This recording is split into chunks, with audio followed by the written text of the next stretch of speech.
Aloha folks, and welcome once again to another episode of SwillinGrog's Wonderful World of Beer. Well, I'm here on vacation in Waikiki, and during that time I'm going to be reviewing a few beers for you all. Now the beer I have for you this time around, I have to thank my good mate and fellow beer reviewer Jay Terrio of Louisiana Beer Reviews for suggesting.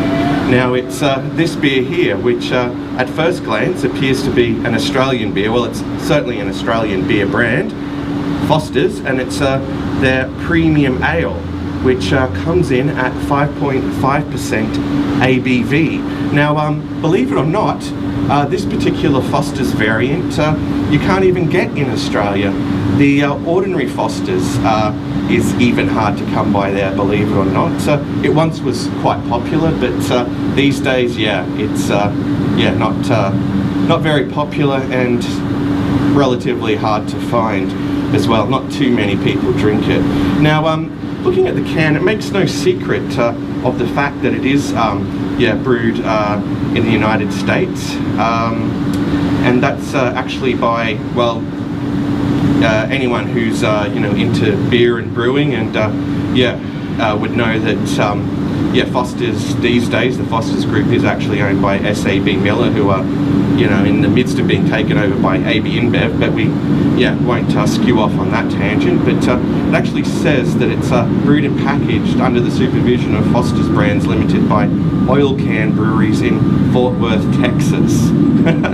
So interesting. And this particular can that is 750 mils or 25.4 fluid ounces, or 1 pint and 9.4 fluid ounces, is commonly referred to as an oil can over in the United States. So anyway, enough babbling about Foster's Premium Ale. I think it's high time I tasted this. It's a real treat, actually. Okay, so I'll open up this beast and I'll pour it out into this Miller Lite glass that I bought down the street. Okay, let's give it a nice pour there. Wow, it's a massive amount of head. It's a very active beer, as Jez would say. Okay, should have poured it a bit more gently. Anyway, as you can see, it's quite effervescent, and the colour's quite interesting. It's a clear, sort of almost coppery sort of colour. Well, that's how it appears to me. Anyway, definitely, on the amber spectrum, and the head is, probably what you describe as off-white or heading towards beige. Okay, let me just top this up a bit. Alright. Okay, so check that out. Certainly looks good to me. Alright, so on to the aroma. Alright, not really picking up an awful lot there. Bit of a yeasty sort of smell. I suspect that they have used Pride of Ringwood hops in this. Okay, top it up again. Gee, it's a fluffy looking head. Alright, so anyway, it's time for my favourite part of the review, and I'm sure it's your favourite part of the review, the taste test.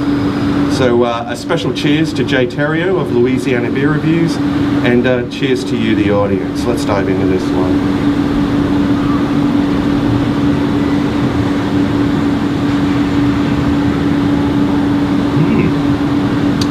Okay, well, certainly smoother than I was anticipating. There's a little bit of bitterness there in the finish, but it's quite minimal, although it's got a sort of grassiness to it that lingers in the palate. In the palate, I should say, not pellet. The palate.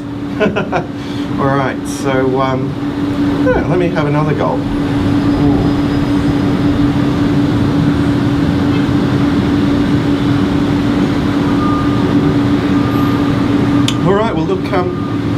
surprisingly good.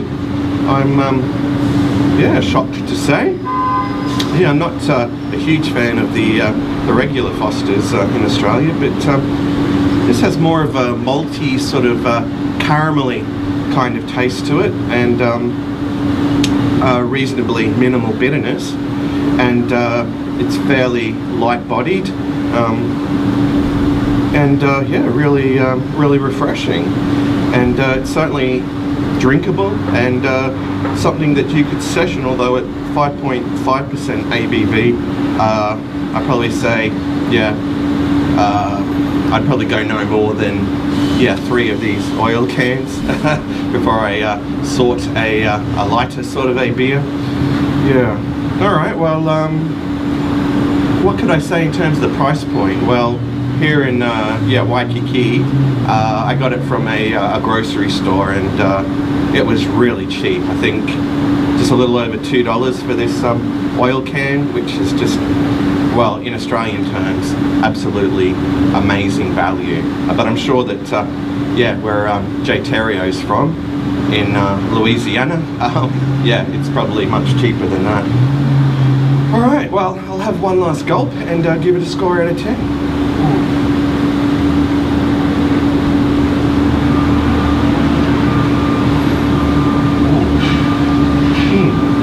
Alright, well, all in all, it's definitely yeah, a decent beer. It's nothing earth-shattering, but there's nothing really offensive about it flavour-wise. It yeah, certainly does the trick on a hot day like today. So I'd be more than inclined to give it a solid 8 out of 10. So there you go, folks, an 8 out of 10 for Foster's Premium Ale.